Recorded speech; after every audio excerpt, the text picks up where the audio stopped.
I am making extra sure that I'm not going to run out of computer space. I'm attaching my external hard drive real quick because I would be devastated if we recorded this whole thing and then it didn't save.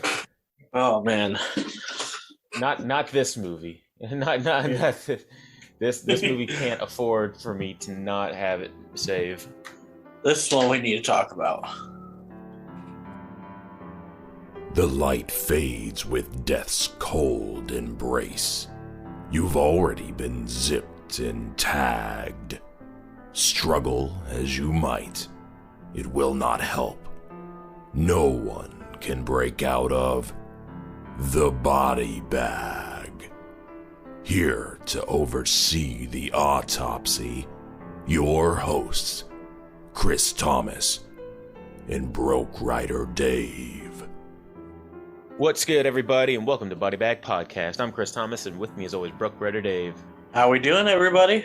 All right, so this is going... I feel like this is going to be a very sloppy kind of... I'm going to do everything I can to kind of have some sort of structure to this thing because I'm still trying to make sense of it, of this movie. Fear.com, we did was this our second movie poll, or did we have another movie poll in the past? I think the Christmas movie poll is the only time we've done one, so we did Black Christmas second. And arguably, I think I had about as much fun watching this one. But all right, so usually we start off, with a little bit of banter, a little bit of hey, how you doing? Hey, what's going on in movie world? I kind of want to do that if we have a little bit of time. Second, towards the end, because I need to hurry up and jump in on this while it's still relatively fresh. Yeah, we need to get it out. Now, what I want to do is, I have a synopsis, not printed out, but I have the synopsis right here in front of me because the movie damn sure didn't let me know what was going on. So what I want to do is just kind of read the synopsis so we can have some kind of idea of what was going on. And I want to just kind of take you on a journey, my journey, as I experienced this movie. This movie is an experience, to say the least. So this movie, Fear.com, geez, all right, this movie is about a little under 2 hours long. I'm trying to determine how to classify what kind of horror this is. Because you have your Thomas Gloom voted on the poll, and he said that it was torture porn, which I guess not good torture porn. No. I mean, it's hard to classify it as torture porn. There's some parts of that, but this movie wants to be Seven, and it wants to be the movie The Cell, but it also wants to be a little bit of The Ring. It wants to be everything and then ends up being nothing. Yeah. People just kind of do things in this movie. That's the best way I can describe the plot of this movie, is that people do things and people say things. Yes, and the things they do don't always make sense. So how about we just start from the beginning? I got the plot right here, and I will read out and just as it goes along, just kind of tell you what this movie is 3% on Rotten Tomatoes, by the way. Well-earned 3% Rotten Tomatoes with a budget of every one of those percent. With a budget of $40 million, which just makes me sick to my stomach. God. This movie has no right being $40 million. No. Because they spend the money on. I can tell you where they saved money is that instead of using a cameraman, they probably gave a chimpanzee a camera and let him decide what to, because this movie could not sit still. No. All right, so starting from the beginning, and again, if this sounds like Chris, you sound like you're just reading off the Wikipedia plot synopsis. That's exactly what I'm doing. And I'm just gonna kind of. You know what? I might even have an epiphany as I'm reading this thing and go, is that what they were trying to do? So, all right, let's get into it. All right. Mike Riley is an NYPD detective who is called to the scene of a mysterious death in the subway system. And, all right, so at the very beginning, this movie loves its Dutch angles. I don't think that there was a single shot in this movie that wasn't perfectly just straightforward shot. This movie is either shaky or it is or somebody forgot to fix the tripod because the camera is always tilted. And Yes. it's following this jittery dude just walking through the subway. You can tell that he's getting stalked by something, and then he's like, you see this like little girl, and you think, all right, obviously this like, you know, this little girl is going to be like the face of the fear.com thing. She's going to be the Samara Morgan, if you will, of the like from the Ring of this movie. He goes down to the subway, and you could tell he's like seeing disturbing images in his head, and he's like having a panic attack. And then this dude gets hit by a subway car, a subway train, in the most hilarious way.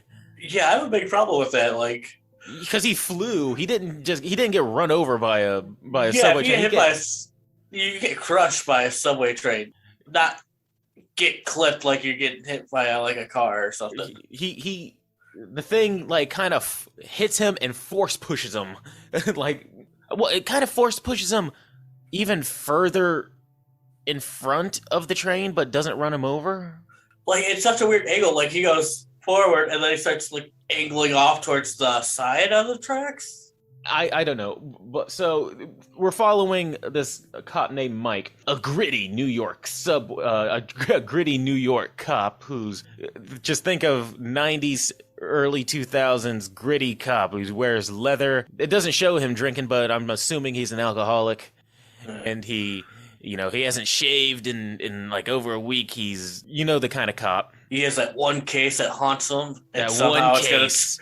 It's gonna tie into this entire movie. Why are you so angry? It's this damn case. So he's investigating the scene that we just saw with the guy dying in the subway. Which, by the way, when they pull the body is in perfect condition, by the way, for a body that just got mangled by a subway car. And okay, so his whole death didn't make sense. Just the angle he flew from the subway car. They pull the sheet off of him, the sheet that they put over dead people, and the dude has the most hilarious looking dead face I've ever seen in a movie. I at that point, I was like, all right, is this like a parody movie? Because there's no way that this is supposed to be a serious horror movie with him making that face. Wait. Did he actually get hit by a subway car, or was that in his mind? Dude. Like, they don't explain it. I feel like it's in his mind, just the way that he died. All it says, it just says a mysterious death in the subway system here on the synopsis. Oh, God. Mysterious death, and all we know is that before it shows him getting, like, thrusted away after, like, making contact with the subway, or the train, so... But again, like you said, for all we know, that could have just been in his mind because his body's in perfect condition, and the only thing that he has is like he's bleeding. His eyes, he's bleeding from his eyes and all that.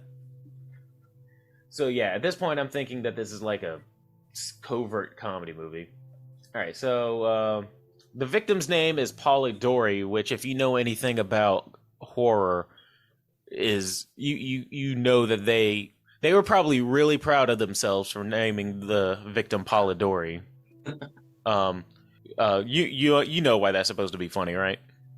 No, actually, the name sounds familiar, but like Polidori is a very specific name because you don't hear, it's such a specific name. Polidori is the name of the author who wrote Vampire. He was the person who created vampires, basically.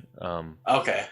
The father of vampires, his name was Polidori back in ye old era. He was the author of vampires. So okay, which makes no sense to the movies because this movie has nothing to do with vampires. But absolutely none. Yeah, this movie has nothing to do with vampires. It was just he's known for creating that section of horror.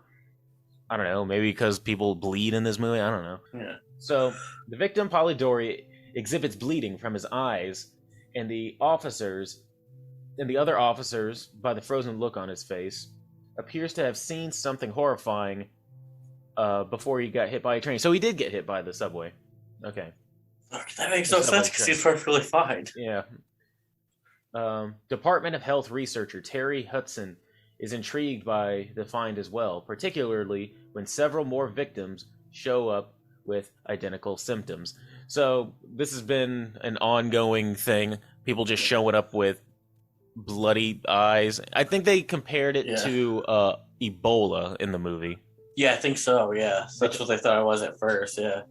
So now they're back at the station, and they're going over all these case files, and they're looking. We see the case files, people, blood coming from the eyes and whatnot. And then Kevin James burst in, riding a Segway. And at that point, I forgot that I was watching this with the ads on. Right. Same thing happened to me. Yeah. So I was watching it, and then they're sitting there talking about all this bloody stuff, and then all of a sudden, boom! Kevin James just busts in through the thing. It was an ad for Paul Blart Mall Cop. I was like, I saw Kevin James. I was like, what the fuck is this? In case you guys don't know, on Amazon Prime, it's free with ads. Yeah, I wasn't gonna pay money for this. Yeah, no, thank you. Which, watch it with ads because it makes this movie so much funnier. Yes, it does. Because the ads came in such the weirdest points. They really did.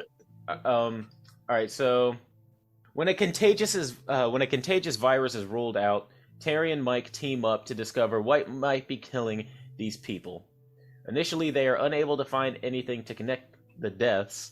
After some more digging for clues, they eventually discover that all the victims' computers crashed shortly before their passings, which I don't know how you figure that out, but so at this point in the movie, I think one of the victims had the synopsis didn't even tell the point where they went into this woman's apartment and found this dead body.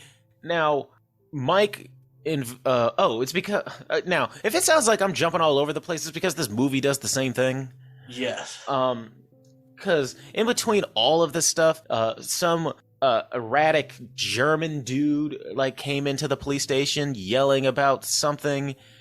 I don't know why he had to be German, because he's and I think they go to his girlfriend's house and she's dead in the bathtub. And this is the point where, in addition to Dutch angles, another recurring theme is showing women's titties in this movie. Whole lot of titties. Whole lot. They get top billing. Yeah. Dead, alive.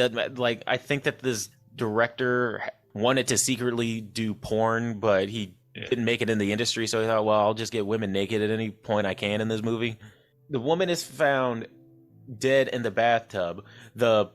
Mikey, the police officer, he goes. No, nobody wears gloves, by the way, for police officers, and going through evidence. Going through evidence. Fingerprints. They'll just openly touch dead bodies with their fingers, touch bloody evidence with their fingers. Don't use Ziploc bags or anything like that. Just he determines that this woman died, because this is how he met Terry. He found this dead body, and then looks up, and then boom, Terry's right there. Like, hey, how'd you get in? She got in there before the other officers did somehow. Yeah.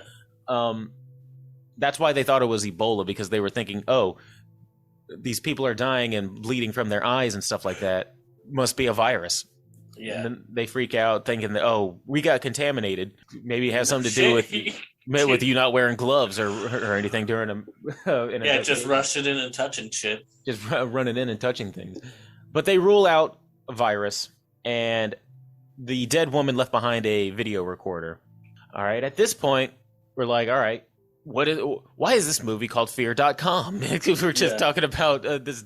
It seems like we're talking about this mysterious, ghostly little girl and people dying from Ebola. What does this have to do with Fear.com? So they go through the woman's the footage that she had, which is really funny that they filmed themselves Well, I was gonna say this sounds ridiculous, but people do that. That's how people make a living now. People recording themselves looking at stuff on the internet. Yeah. That's so I guess they went on this website. Long story short, you go on this website, fear.com, and you have 2 days until you die after looking up on this stuff. This is where the Ring stuff kind of comes in, the Ring comparison. In between, I don't get. Which neither do I. I watched at the very end because I was trying to think of how all this stuff, because in between all of this, there's also a serial killer who's going around abducting women and recording himself torturing women. And so that's what I thought fear.com was. I thought, okay, that's what fear.com is. Fear.com is this website. It's kind of like on the dark web where people log in and they watch people getting tortured and killed, and that's why it's called fear.com. Yeah, but what I really apparently don't not. Get, what I really don't get is they made the main character like a health inspector, disease researcher. Once they realized this whole thing was about computers, she should have been off the case. Yeah, she's null and void. She needs to be working on something else. Get her out of here. This whole thing you would think would be from the perspective of the beat cop. Yeah, trying to figure this thing out, not Terry, who. That's a damn good point. As soon as they ruled out, Ebola and stuff like that, all right, well, I guess you're no longer needed. So thanks. And then she just kind of becomes like a cop. Yeah, she just kind of goes into the police station demanding files and shit. Demanding files. Who are you? Demanding files, asking to see evidence, and apparently everybody in the precinct knows who she is. Yeah. Oh, I will say this though. Because this has to do with computers sometimes. Seeing like these old computers and floppy disks and everything like that really brought me back. I'll say if anything from this thing, and seeing like the choppy frame rates of old like late 90s, early 2000s computers really reminded me of being a middle schooler again. Yeah. Which that's definitely showing my age when I'm saying, because this I think came out in 2002. I think 2003. 2003, so I'd have been 12 when this came out. So I'd have been I think 6th grade. I think I would have been in. Yeah, so that middle schoolish kind of. Yeah. And that made me feel weirdly nostalgic. Yeah. All right, so at this point, they are reviewing the last bit of footage that this woman had on her computer. That was the camcorder was found on her body, well, right before she died.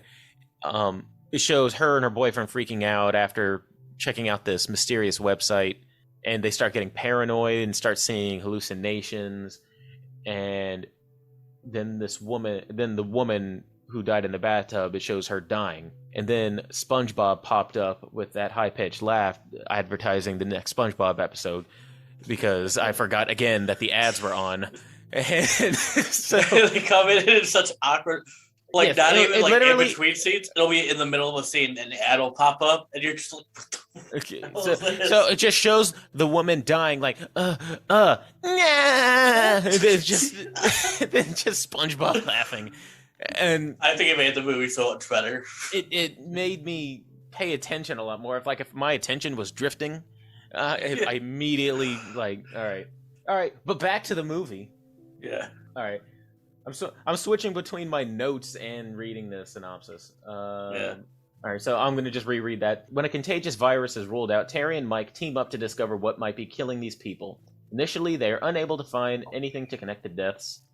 After some more digging, they eventually discover that all the victims' computers crashed shortly before their passings. I guess they put it together by watching the footage from the camera. I don't know how they put that together. Hold on 1 second. I got my dog chewing his bone right by me. It's going to create some bad background noise. Hold on 1 second. Weirdly, I didn't hear it. All right, I'm back. All right. So I guess they researched all of the victims' hard drives, and then they send the victims' hard drives to Mike's friend, Denise Stone, who is a forensic specialist. Yeah. What did I say? No, I said poor Denise. Oh yeah, poor Denise. I thought I mispronounced it. Who is a forensic specialist? So she is more qualified for this thing than Terry is. Terry, who's the Department of Health. Again, like you said, it's not a virus. You leave this to It's the not a cops and the disease, forensic yeah. and the forensic. If anything, you need to get an IT like specialist in there because it has to do with the victims' hard drives and stuff. Yeah, I think that's what Denise was like, their forensic IT person. So Denise discovers that all of the victims had visited a website called fear.com, which depicts voyeuristic torture murder, which apparently do you want to play? Yeah, do you want to play? Yeah, weird. And if there's this fear.com website, first off, apparently there's these string of murders and they only have one cop working on it. Yeah. On this case. I don't know. Maybe the rest of the officers are out hunting John Doe from Seven or something. I don't know, but it's just this guy and the Department of Health person Terry working on this string of murders case. Yeah. And the murder is something else, man. They really thought this murderer was going to be the next Buffalo Bill or the next big murder because he gave off the wrong type of creepy vibes. I felt like he was trying too hard. I touch kids type of creepy instead of I murder people creepy. Oh, I mean, I think that was kind of the intent. Is that it was kind of I would say it's voyeuristic and kind of sadomsexual. But to me, it felt like they were trying way too hard. Now, spliced into all of this stuff, just so you know it's a horror movie, is just weird, just quick cut images of disturbing things. This is where the movie also kind of wants to be Event Horizon, where they just kind of splice in like shaky camera close ups of bleeding orifices, torture, and I'm sitting here trying to think. All right, so how are they trying to interconnect like this paranormal stuff with this website? Because I'm just thinking, like, because we had this ghostly thing. Because I don't know what is going on. Because it's like, all right, is the horror coming from the fact that this guy is kidnapping women and it's like a voyeuristic website, or is it that you watch this website and then you have 2 days to live? Or is this guy somehow cursing people who watch it? Because this website has subscribers watching it, so does that mean that all the subscribers are also dying in 2 days? Yeah, because they're watching it technically. Because the fear.com thing pops up and it goes, "Oh, are you guilty?" It asks you questions before you enter the website. Yeah. Are you guilty? Guilty of what? Of watching? It's like, of watching what? So I don't understand. So is fear.com the thing that all the subscribers are watching, or is it that you have to go to a different haunted website to get to fear.com? And the way they made it connect is kind of like just thrown together. All right, so again, I apologize if I'm jumping all over, but I still don't know what happened after watching this thing. Yeah, and then it goes to, well, his first victim, Jeannie, is actually the ghost haunting the website. Yes, they eventually find out. Oh, that's a whole nother bag of bones. Just when before they find that out, basically, Denise Stone finds out about the website fear.com. She goes to it, sees all these graphic, which I've never been on a site like that, but I would imagine that if you were into voyeuristic torture stuff like that, you're not really getting your money's worth with a website like fear.com, because it's like watching scenes from The Ring tape, and it's just quick cuts of just disturbing images on a loop. Yeah. You're not really seeing a lot of torture. It's more just like quote unquote disturbing images. So I would think that if you were into that kind of stuff, you'd be very disappointed with this website. She eventually goes crazy and kills herself. And Terry, I don't know if you noticed this as well during the whole movie. Whenever somebody finds out something or a piece of evidence in this movie, they never just tell the other person.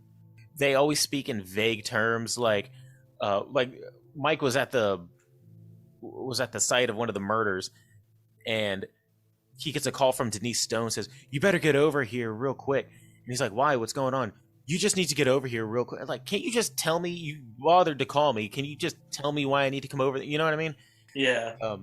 Mike eventually finds out about fear.com, and he goes and he looks at it. And then I guess he goes crazy because he gets taken away on a stretcher. Yeah, I don't know what happened to Mike. Yeah, he just all of a sudden ended up in a hospital. Because I think he went back to where Denise killed herself. And I think that's probably where he saw the fear.com thing. Yeah, like but then yeah. And then boom, he's being taken away on a stretcher, like yelling nonsense. Yeah. Terry shows up and is like, "What's going on?" And he's yelling like a crazy person, saying, "Don't go see it." And he's like, "Don't go do what?" And he's like, "What are you talking about?" He's like yelling. He's yelling at her not to go do something, basically yelling, "Don't do the thing he just did." Yeah. And of course she does. First thing she did is go to the website.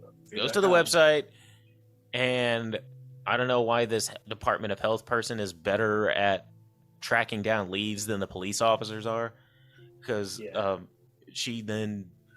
you think she'd be a 20-year detective? Like, oh. It's like the next 10 minutes is her just going like about her day and then just starting to hallucinate, seeing like, But did you catch that? Real quick deviation, just real quick, and I'm sorry again for jumping around, but do you remember the police chief, the one who died because I guess he watched the tape off screen? And then it was the guy who was in his car, and then the car got taken over. And he wasn't the police chief; he was Denise's boss. I don't know what that makes him. Something in the health department. Something in the health department. So I guess the paranormal. I thought you just died from like going crazy, but I guess a ghostly entity just will kill you. Yeah, because it takes over his car and makes him crash and burn alive. I don't know if you noticed this edit in the thing, but he kept putting the cigarette in and out of his mouth like 10 times, and then he had no cigarette when he opened the car door to get into the car, and then magically the cigarette appeared in his mouth. I did not catch that. That bugged the crap out of me because it was just so overly obvious to me, because they showed him with no cigarette. He opens up his car door and gets inside, and then magically the cigarette's in his mouth. Yeah. The reason why I bring that up is because the editing is so god awful in this thing. Yeah. It's they can't keep the camera still. They love their Dutch angles, and it's like they wanted to substitute actual horror by showing just like whenever they want to show something disturbing, they just do quick cuts of quote unquote disturbing images. Yeah, this movie's a whole other thing. But no, what I was getting at was when after she goes on the website, she goes to talk to her mom. Yeah. Jeannie's mom's like, yeah, well, Jeannie's a hemophiliac. Not her mom, the mom of the little girl. Yeah, the little girl, which was Jeannie, I think was the name of the little girl. She apparently she was a hemophiliac. She's like, yeah, she'll die just from one scratch, so she was scared of sharp things. Well, and then she shows her pictures, and she's like, do any of these places look familiar to you? Oh, that's the old steel mill she used to play at. Isn't that? I thought that wasn't that the steel mill that her boss died in? Because he died in like a steel factory area. Yeah, I don't know, but I thought that's where he was, and which is really funny that they were like, "Do any of these places look familiar to you?" And she gives her like a black and white grainy looking picture of an old building. It's like you couldn't have found a better picture than this grainy looking black and white photo. Right. But what I don't get is why hemophiliac scared sharp things play at an old steel mill. Why would her mother let her go hanging out at a steel mill? Yeah, like that. I was like, that blew. I was like, what? That makes absolutely no sense. What you said 2 sentences ago to now does not equate. Like, doesn't make any sense at all. Now, again, I'm still trying to make sense of this as well. Terry was trying to like find out about this fear.com thing. How did she even come across this little girl, Jeannie or whatever? Well, I think she saw her on like the website. She like sees her like the website and stuff, and then she goes through Mike's old files and sees that she was the like first victim of the doctor. Yeah, but why was he? I thought that he was. So it's like which case is he working on? Is he working on this fear.com case, or is he working on a missing or this these missing persons case? He's working on like the Fear.com one. The doctor one was like his old case that he Was it never old? solved. It was an old case that he never solved. Yeah, remember she goes into the police station. She's like, "I need these files." Well, they're feds now. I need to see them. Okay. I'm just I trying to guess figure you're a out what, cop. like, I'm just trying to figure out at what point did she realize that the two were equated? Like, Yeah. she's trying to figure out this Fear.com thing. Why would she ask to see a cold case file from years ago? Yeah, I don't know. That's why I'm saying things just happen in this movie, Yeah. and it's like she's working on this Fear.com thing. Why would she bust up into his office and say, "I need to see a case from years ago"? All right, why? I thought you were investigating this whole Fear.com thing. Why do you need to see a case from a thing that he never solved from years ago? I'm genuinely asking because I have no idea. Yeah. I can't. Did Mike talk to her about the case? Maybe. Maybe there's some dialogue. I don't know. Yeah. There's probably some dialogue because, like, the dialogue in this movie is because you brought up a couple of days ago. You wanted to talk about how bad the acting was. Yeah. And yeah, there's like I don't know how to describe the acting in this. Not good. Maybe that's the best way to put it. Very not good. This movie was a paycheck for everybody involved. Mm-hmm. No one cared. This poor actor. I think this is the same actress from The Truman Show. Which, if you want to see a better movie with her in it, go see that. I think that's the same woman. All right. I feel like she was in a couple movies in like the 90s. Yes. Like she looked familiar, but she couldn't put my finger on it. Yeah. All right. So at this point in the movie, they both I guess have less now than 2 days before they're supposedly going to die of what? I don't know. Evil little girl disease. As they begin to experience paranoia and hallucinations, including that of the young girl and her inflatable ball. So yes, that's I guess how they find out about the little girl with the inflatable balls, that they hallucinate about her. And then she finds her body. Yes. She finds her body because her mom said that she played at a steel mill, which I guess led her to some underground homeless area. Yeah, that was weird. That made no sense. The old lady's just sitting there. She's like, "Oh, you look Where like is you've she? been waiting for me." Yeah. So I guess now we have psychics in this movie. Yeah. And or she goes. Did that homeless woman kill her? And she goes deep sea scuba diving into the tunnel, into this flooded tunnel, which apparently has the clearest water for a murky underwater subway tunnel. Has the clearest water. Like Bahamas clear water. You could drink this water. It looks so clear for being in a under the subway system, under New York. I don't know if this is. Oh, it's New York. Yeah, under New York's city. I don't know why she decides to go. I don't know what she's doing. What is she? We don't know why she's doing what she is doing. She's just doing things. She's just doing things. She's looking for this little girl's body, so she goes to this underground tunnel. An old psychic blind woman points her into the direction, saying, "Oh, where is she?" And she goes to this flooded section of the tunnel, goes underwater. Just deep sea with no scuba equipment, just deep underwater dives into there, and then pops up. Oh, hey, there's the body. Yeah. Know what this actually reminds me of? What? If you just played a video game and just didn't watch any of the cutscenes, and you were just doing the tasks. You're just doing nothing explained. You're just doing things. No story. This movie's kind of like, have you ever played the game Condemned? Yeah. You played Condemned? It'd be a long time ago. Yeah. It'd be like playing Condemned, but not knowing why you're doing anything. Yeah. You're just going around beating up people, and periodically crazy things happen, and you don't know why.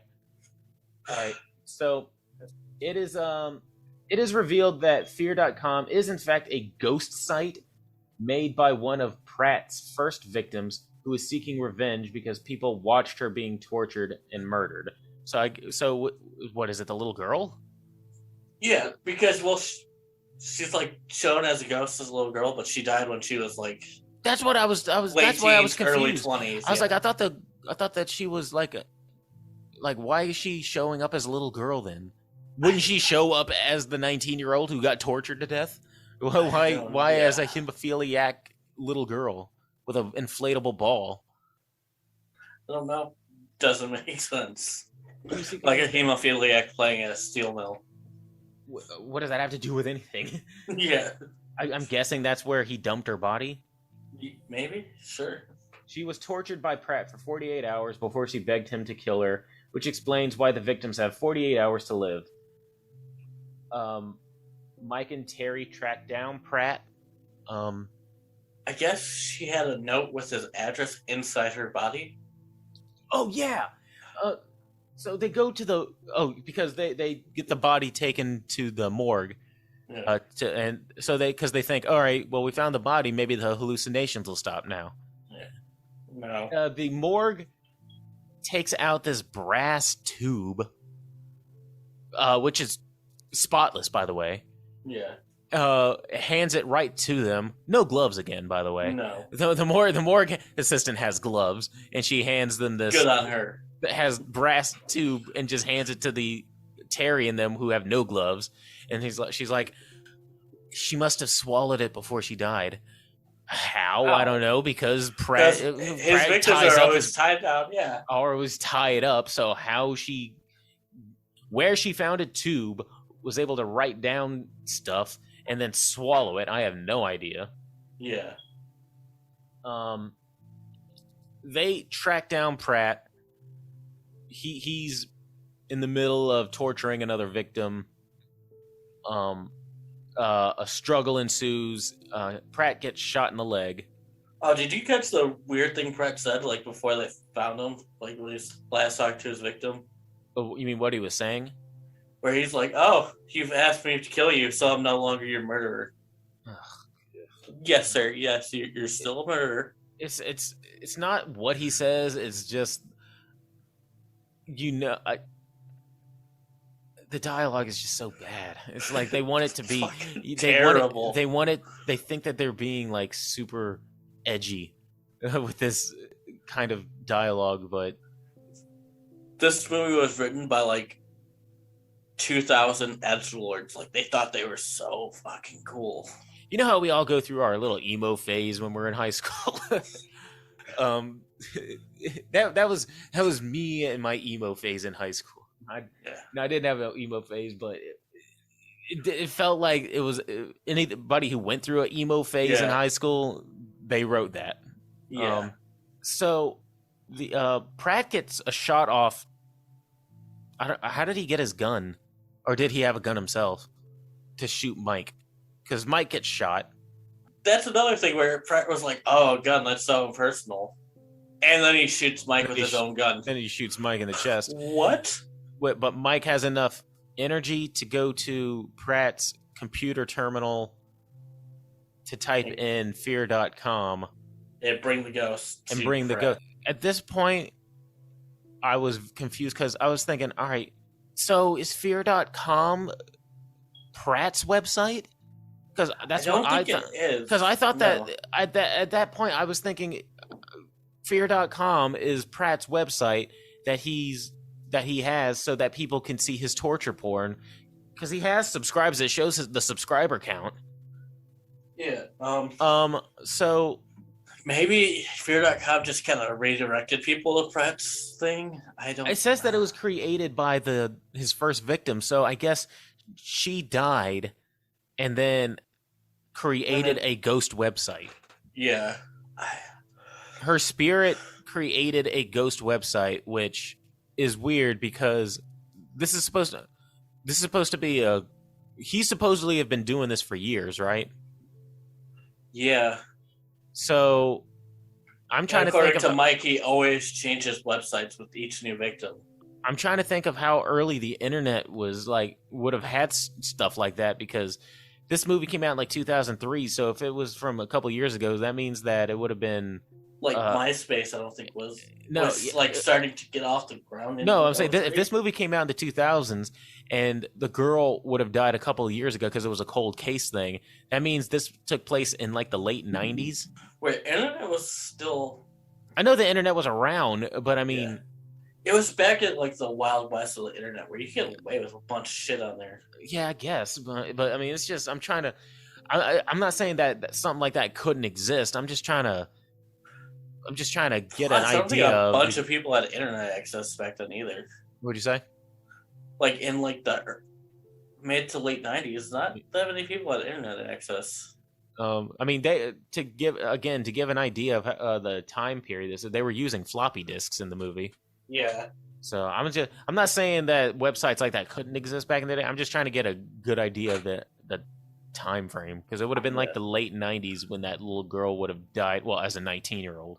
Yeah. So he would have started like 96, 97. So Mike brings up the website. Now the doctor sees it, because I guess there's monitors everywhere that was all hooked up to the internet, and he now seeing the image of like the fear.com website, which the whole 2 days and then you're dead thing just goes right out the window now, because he dies in seconds. Well, she needed to get her revenge. That's how you won the game, I guess. She wanted to get her revenge. Survived, yeah. She wanted to get her revenge, so she took it out on all of these other innocent victims. Yeah. But that's the reason why there was this question at the very beginning of fear.com whenever it says, "Are you guilty of watching?" Because like thousands of people were like watching her. It was very much like those dark web sites. Yeah, when she was like, "What is Mike guilty of watching?" He dies, and then Mike dies. Does Mike die? He dies from his wounds, and then commercial. I was about to say, and then Holland Airlines tries to sell me on their new airline new airline prices, and then Terry's back at her apartment, gets a phone call. It's just static, and then the movie ends. Yeah. Like, okay. And then the movie ends. I didn't understand the last thing at all, but okay. And that's fear.com. Yeah. I still don't really know what I watched. What I was watching. I mean, it says it's a horror movie. I 20 minutes into it, I had like a page and a half worth of notes, because I was just like, this movie. The thing I kept equating it to was when we watched Black Christmas, I don't know if it was just because I was in a giddy mood because it was the holidays, but I really enjoyed watching. I mean, objectively, it wasn't a good movie, but for some reason, I was enjoying it just because of how ridiculous it was. This one just left me more confused more than anything. Mm-hmm. This kind of frustrated me as a film critic, as a person who likes movie making, in that I got laughs, but it was more like I had to laugh to keep from crying, because I'm like, when I heard that this got $40 million, and I'm like, you and me have come up with better premises on the fly, on this show. Oh man, like it's almost as bad as it was watching Venom. Which one? Venom. Yeah, I forgot we watched Venom. Yeah, way back, like what was it, episode 6? We reviewed Venom, and I think that was like episode 4 or something. Yeah, that was just terrible. This makes for a good double feature with Venom. If you really just don't like the people you're hanging out with, if you want a fun bet, I will say this though, I forgot what I rated Venom. I'll go ahead and get into ratings with this real quick. This one has to be like a 6. This of my 30 point scale. And the only reason why it's even that high is because it did make me chuckle at how bad it was. It's a bad movie, and I do remember being more angry at Venom. This one was laughably bad. Venom was more frustratingly bad. So this is why I give this one around like a 6, because it made me This is a good masterclass in how not to make a movie. Yeah. In terms of editing and storytelling, and just it didn't know what genre of horror it wanted to be. It wanted to be body, or one. No, I was gonna say body horror. It wanted to be a paranormal movie, and also wanted to be a torture porn movie, and it also wanted to be a gritty police drama. Yeah. And all of this stuff clashed, and it wanted to be a serial killer movie, and it just all clashed into an incoherent mess. So I give this about like a 5 or a 6 on my 30-point scale. Yeah, I'm right there with you. Probably about a 5 for me. I mean, I don't think I've seen a movie, or if I have, I don't think I've seen a movie that has gotten to like a 2 or a 3. But this is probably like the low. I had to go back and see what I rated Venom, but between this and Venom, both of those are definitely the lowest ones. Venom, I like about a 3 or 4. Because that one was more like, it was frustratingly bad to watch, but not so bad that it was like I could laugh at it. Yeah. This one I could at least poke fun at, being like, what the hell is happening? Yeah, I remember how angry I was watching Venom. Like, actually, you know what made actually stewing like this? I'll put it this way. This movie is a 6. It's a 5 without the ads. Yeah. That's the best way for me to put it. It's a 6, but if you take away the funny placed ads, it's about a 5. Yeah. God, those ads were the most random spots when they were. But yeah, I'll say Thomas Gloom voted for Fear.com, but he said he didn't. I took it as a vote, but he said that it was awful. And I think Janine Pipe also voted for it on Twitter. I messaged Thomas and I was like, "Yeah, you're absolutely right. This movie was awful." And I'm actually just rereading Janine Pipe's comment. This is made in the same studios as Dog Soldiers. Transition.